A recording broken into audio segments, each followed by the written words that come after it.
அண்மை செய்திகளை பார்த்து வருகிறோம். அயலக தமிழர் நலத்துறை அமைச்சர் செஞ்சி மஸ்தான் தற்போது ஒரு தகவலை வெளியிட்டிருக்கிறார். குவைத் தீ விபத்தில் 5 தமிழர்கள் வரை உயிரிழந்திருக்கலாம் என்று அந்த தகவல் கூறப்பட்டிருக்கிறது. இது தொடர்பான முழு விவரங்களை தர இணைகிறார் எமது நிர்வாக ஆசிரியர் மகாலிங்கம். அவரிடம் பேசலாம்.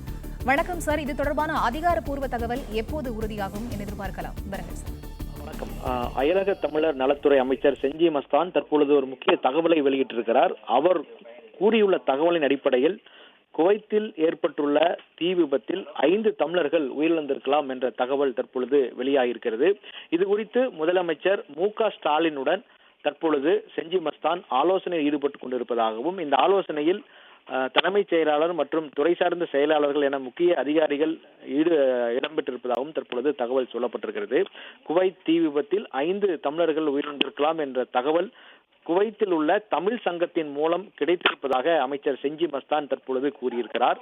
ராமு கண்ணன், சின்னதுரை கிருஷ்ணமூர்த்தி, முகமது ஷெரீப், ரிச்சர்டு ராய், வீராசாமி மாரியப்பன் உள்ளிட்டவர்கள் உயிரிழந்திருக்கலாம் என்ற தகவலை அமைச்சர் செஞ்சி மஸ்தான் கூறியிருக்கிறார். இதில் அதிகாரப்பூர்வமான தகவல் இன்னும் கிடைக்கவில்லை.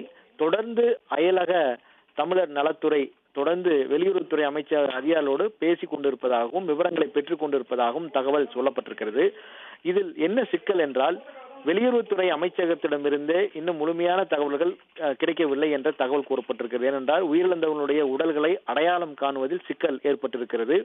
இந்த தீ விபத்தில் சிக்கி உயிரிழந்தவர்கள் பெரும்பாலானவர்கள் பார்த்தோமானால் உடல்கள் கடுமையான சேதமடைந்திருப்பதாகவும், அடையாளம் காண முடியாத அளவுக்கு உடல் உறுப்புகள் எல்லாம் கருகி போயிருப்பதாகவும் சொல்லப்பட்டிருக்கிறது.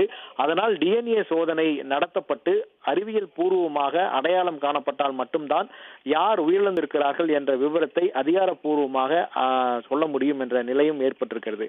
அதனால்தான் உயிரிழப்பு குறித்து அதிகாரப்பூர்வமாக தகவல் இன்னும் கிடைக்கவில்லை என்று அமைச்சர் செஞ்சி மஸ்தான் தெரிவித்திருக்கிறார். இது தொடர்பாக தற்பொழுது தமிழகத்தை சார்ந்த தொழிலாளர்கள் கிட்டத்தட்ட 5 பேர் உயிரிழந்திருப்பதாக அதிகாரப்பூர்வமற்ற தகவல் கிடைத்ததை அடுத்து முதலமைச்சரோடு தற்பொழுது செஞ்சி மஸ்தான் ஆலோசனையில் ஈடுபட்டுக் கொண்டிருக்கிறார். அந்த பாதிக்கப்பட்ட குடும்பத்தினருக்கு எது மாதிரியான உதவிகள் தேவைப்படுகின்றன, அயலகத்துறை மற்றும் வெளியுறவுத்துறை மூலமாக எத்தகைய விவரங்களை பெற முடியும், அவர் சம்பந்தப்பட்ட குடும்பத்தினரிடம் எது மாதிரியான விவரங்களை கேட்டு பெற வேண்டும். ஏனென்றால் DNA சோதனை செய்ய வேண்டும் என்றால் உயிரிழந்த கருகிய நிலையில் மீட்கப்பட்ட சடலத்திலிருந்து எடுக்கப்பட்ட மாதிரிகளை ஒப்பிட வேண்டும்.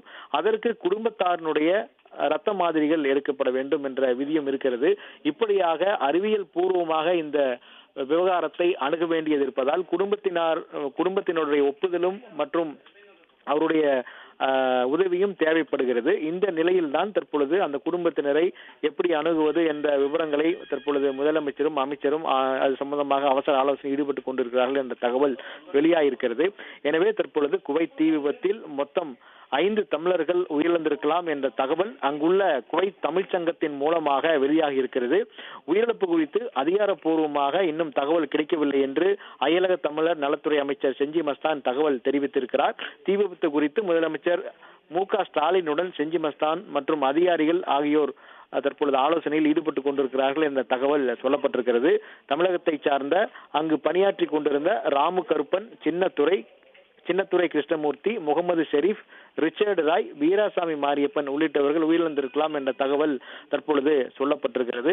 இந்த விபத்தை பொறுத்த வரைக்கும் வெளியாகிருக்கக்கூடிய தகவலின் அடிப்படையில் மொத்தம் 40 இந்தியர்கள் உயிரிழந்திருக்கலாம் என்ற தகவல் வெளியாகிருக்கிறது.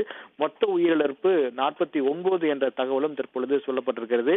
வெளியுறவுத்துறை அமைச்சர் கீர்த்திவர்தன் சிங் தற்பொழுது அவசரமாக குவைத் நோக்கி சென்று கொண்டிருக்கிறார். இன்னும் சில மணி நேரங்களில் அவர் குவைத் சென்று விடுவார் என்றும், பாதிக்கப்பட்ட நபர்கள், சிகிச்சை பெற்று வரும் நபர்களிடம் அவர் நேரில் சந்தித்து ஆறுதல் தெரிவிப்பார் என்ற தகவலும் தற்பொழுது சொல்லப்பட்டிருக்கிறது. வெளியுறவுத்துறை இணையமைச்சர் கீர்த்திவர்தன் சிங் அங்கு சென்ற பிறகு இன்னும் பல்வேறு முக்கிய தகவல்கள் வெளியாக வாய்ப்பிருக்கிறது என்ற தகவலும் சொல்லப்பட்டிருக்கிறது.